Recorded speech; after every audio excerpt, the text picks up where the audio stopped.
नमस्कार दोस्तों, good morning है आप सभी लोगों को और आप सभी लोगों का स्वागत है आप सबके अपने चैनल बीपीएससी स्टडी आईक्यू पे।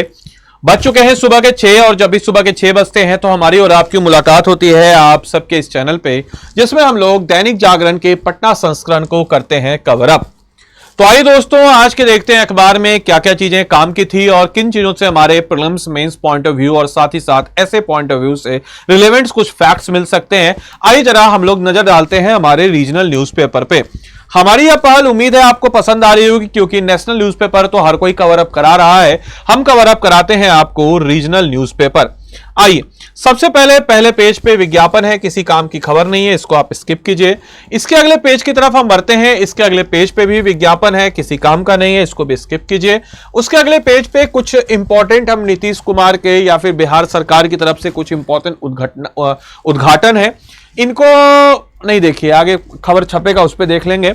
आइए अगले पेज पे हमारे काम की खबर है, और काम की खबर कहां से नजर आ रही है, तो काम की खबर इसी पेज पे नजर आ रही है। प्रखंड व अचल कार्यालयों की सफाई का काम संभालेगी जीविका दीदी।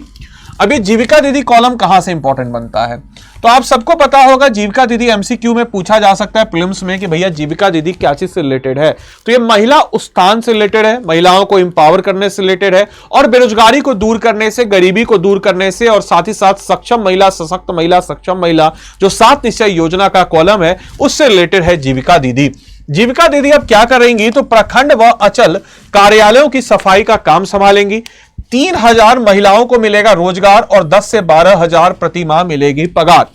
यहां से question prelims point of view से इस आर्टिकुलेशन का इस्तेमाल आप जीएस2 में भी कर सकते हैं कि किस प्रकार से सरकार जो है जीएस2 के सेक्शन नंबर 1 में कि भाई गुड गवर्नेंस और साथ ही साथ बेरोजगारी को दूर करने के लिए जो गवर्नेंस के वाले टॉपिक में आप इसका इस्तेमाल कर सकते हैं। और ये जीविका दीदी की बढ़ेगी आमदनी, इस पॉइंट ऑफ व्यू से आप मतलब कह सकते हैं कि रिलेवेंट कर सकते हैं, और साथ ही साथ जीएस1 के जो सेक्शन नंबर 2 करंट अफेयर्स वाला है उसमें भी आप इसका इस्तेमाल कर सकते हैं। ऐसे वाले पॉइंट ऑफ व्यू में भी अगर आपके वुमेन एम्पावरमेंट से रिलेटेड कोई ऐसे आए तो उसमें आप इस पॉइंट ऑफ व्यू का या जीविका दीदी का आप जिक्र जो है कर सकते हैं।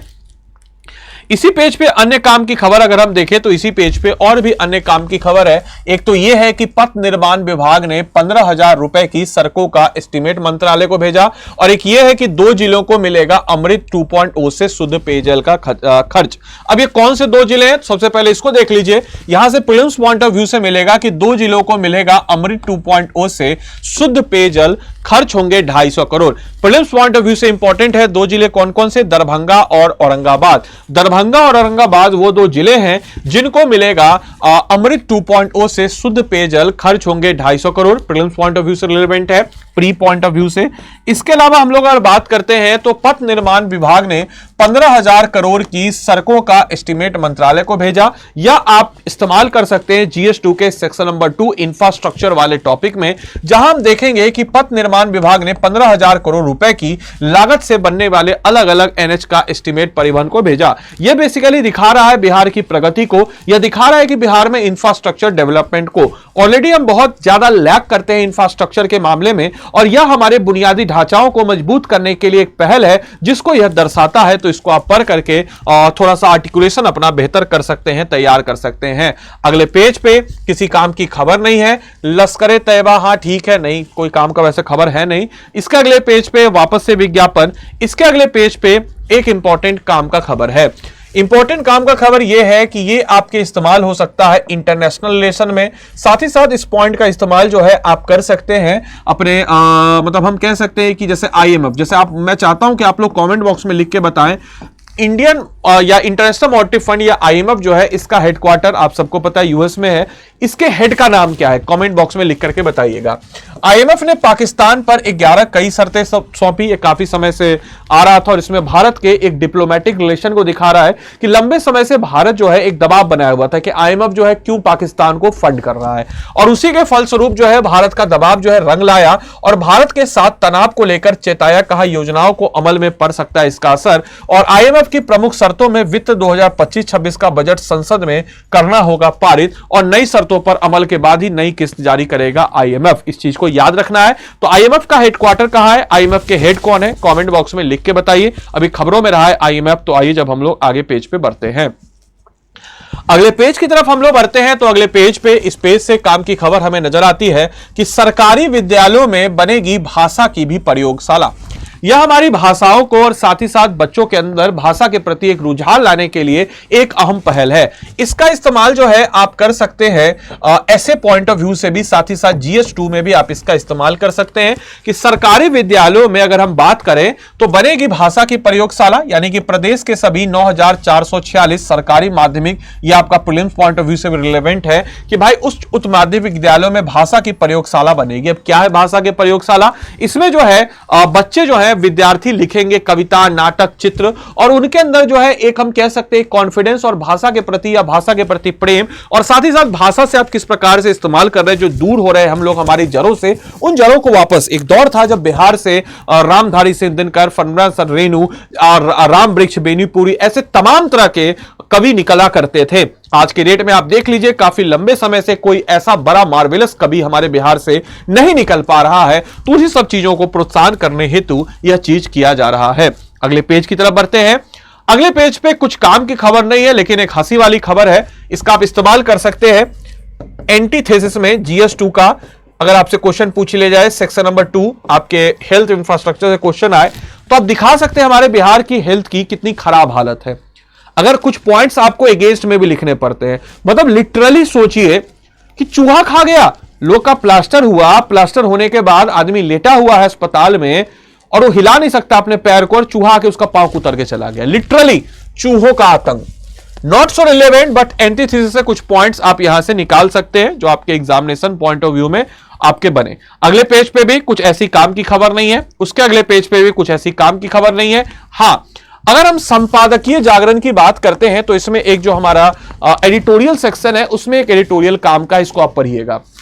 अमूमन यह हमारे बीच में एक विवाद रहता है, एक रहता है हमारे बीच में डिस्कशन का मुद्दा कि लेजिस्लेटिव बड़ा है, एग्जीक्यूटिव बड़ा है या जुडिशरी बड़ा है। हमेशा आपको देखता नजर आता होगा कि सब एक दूसरे के पावर को काउंटर करते हैं, यानी कि विधायिका, कार्यपालिका या न्यायपालिका कौन ज्यादा बड़ी है। तो दोस्तों यह क्वेश्चन बीपीएससी का पूछा हुआ भी क्वेश्चन है, तो याद रखिएगा कॉन्स्टिट्यूशन, हमारा संविधान जो है वह सबसे ऊपर है। इस पॉइंट का आप इस्तेमाल कहीं भी कर सकते हैं, प्रीलिम्स, मेंस, इंटरव्यू। बहुत अच्छा छोटा सा आर्टिकल है लेकिन जानदार है कि संविधान की सर्वोच्चता, यानी कि सुप्रीम कोर्ट ने बोला है कि भाई संविधान सबसे ऊपर है, चाहे जुडिशरी हो, चाहे एग्जीक्यूटिव हो, चाहे लेजिस्लेटिव हो, कार्यपालिका, न्यायपालिका या फिर विधायिका, हर चीज को चलाने वाला और हर चीज अगर किसी से मदद अगर आती है तो वह है संविधान, वह संविधान के अंतर्गत आती है। तो इस वाले आर्टिकुलेशन को आप पढ़ करके इसका इस्तेमाल अपने मेंस पॉइंट ऑफ व्यू से आप तैयार कर सकते हैं, नोट्स कर सकते हैं और कहीं पे भी इसका इस्तेमाल कर सकते हैं, ऐसे हो या फिर आपका जीएस पॉइंट ऑफ व्यू हो या फिर आपका प्रीलिम्स हो, कहीं पे भी यह पॉइंट जो है आपके काम आ जाएगा। आइए अगले उसके तरफ बढ़े। अगला खबर हमारा क्या है, तो अगले खबर पे एज सच कुछ काम की खबर नहीं है, इसको भी आप स्किप कीजिए। अगले पेज पे भी एज सच कुछ काम की खबर नहीं है, इसको भी आप स्किप कीजिए। हां, यहां पे देखिए कुछ काम की खबर यह है कि इसरो का 101वां मिशन हमारा फेल हुआ। कोई बात नहीं, हो गया।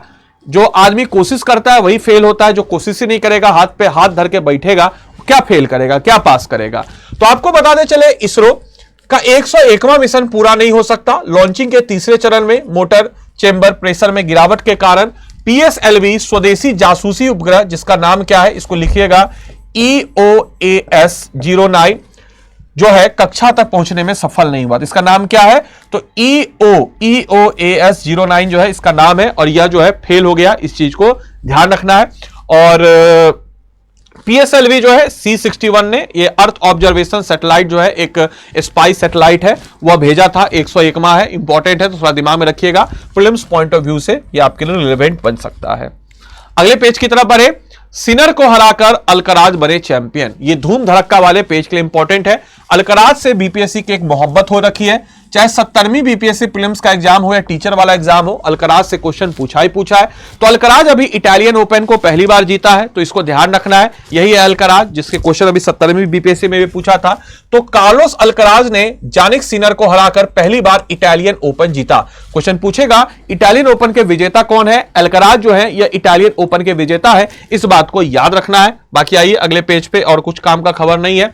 हाँ, ये वाला काम का खबर बहुत ही शानदार है। GS2 का सेक्शन नंबर 3 यानी कि साइंस एंड टेक्नोलॉजी वाले पोर्शन से यहां से आपके समझ क्वेश्चन बन सकते हैं कि जल संचयन का अमृत प्रयास, बुझ रही है धरा की प्यास। मतलब क्या हुआ, तो आपको बताते चले कि यह प्रयागराज में एक अमृत सरोवर बना है, जिससे बेसिकली जो रेन वाटर हार्वेस्टिंग से रिलेटेड या साइंस एंड टेक्नोलॉजी किस प्रकार से वाटर की स्कार्सिटी को दूर कर सकता है, उसका एक नायाब उदाहरण है। तो इसका एक केस स्टडी आप अपने GS2 सेक्शन 2 के पॉइंट ऑफ व्यू के लिए लिख सकते हैं। अच्छा पोर्शन है, अच्छा पॉइंट ऑफ व्यू आपको मिलेगा यहां से कि किस प्रकार से हम जो हमारा जल संचय है यानी कि रेन वाटर हार्वेस्टिंग, उसको बेहतर तरीके से और कर सकते हैं।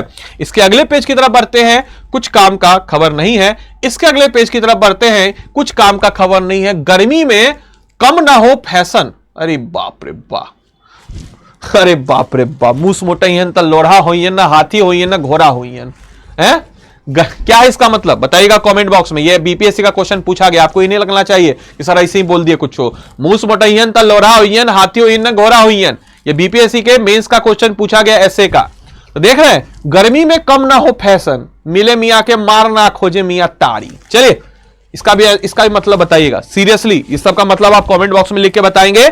जीएस या जो हमारा मेंस है उसका ऐसे 300 नंबर का होता है, उसमें 100 नंबर का बिहारी प्रोवर्ब पे रहता है। 2 आज मैंने आपको बिहारी प्रोवर्ब बताया, इसका मतलब ढूंढ करके बताइएगा, ठीक है। नहीं तो यही वाला हाल होगा कि गर्मी में कम ना हो फैशन, मारे गर्मी में कम ना हो फैशन।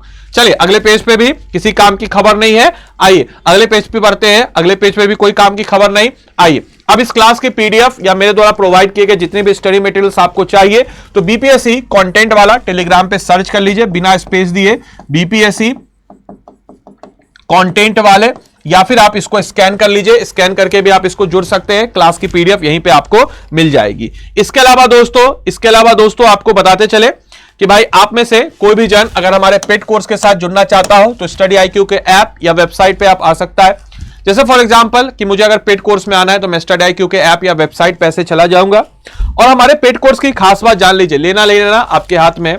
स्टेट पीसेस लाइव पे आइए, स्टेट पीसेस लाइव पे आएगा तो बिहार PSC आपको नजर आएगा। इस कोर्स की खास बात यह है दोस्तों कि आपके फाउंडेशन को बिल्डअप करने के लिए सबसे पहले हम इसमें देते हैं NCERT कोर्स, जो कि आपके फाउंडेशन को बिल्डअप करता है।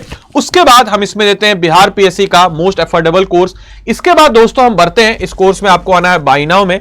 बाय नाउ में जैसे आप आइएगा यहां पे आपको मिलेगा लाइव क्लासेस, और लाइव क्लास को अगर हम बात करते हैं तो लाइव क्लास में आप इनरोल होइएगा और आदि लाइव कोड अगर आप लगाते हैं तो मेरी तरफ से एडिशनल मेंटरशिप और वन-ऑन-वन मेंटरशिप यानी कि पर्सनल प्रोफेशनल मेंटरशिप इसमें आपको मिलता है। मेरे अलावा मैं तो एडिशनल मेंटरशिप होगा, आप मेरा कोड लगाएंगे तो। और कई बच्चे बोलते हैं सर आपका एडिशनल मेंटरशिप नहीं मिला। मेरे भाई मेरा कोड लगाए तो बाय डिफॉल्ट एडिशनल मेंटरशिप मेरा मिलेगा।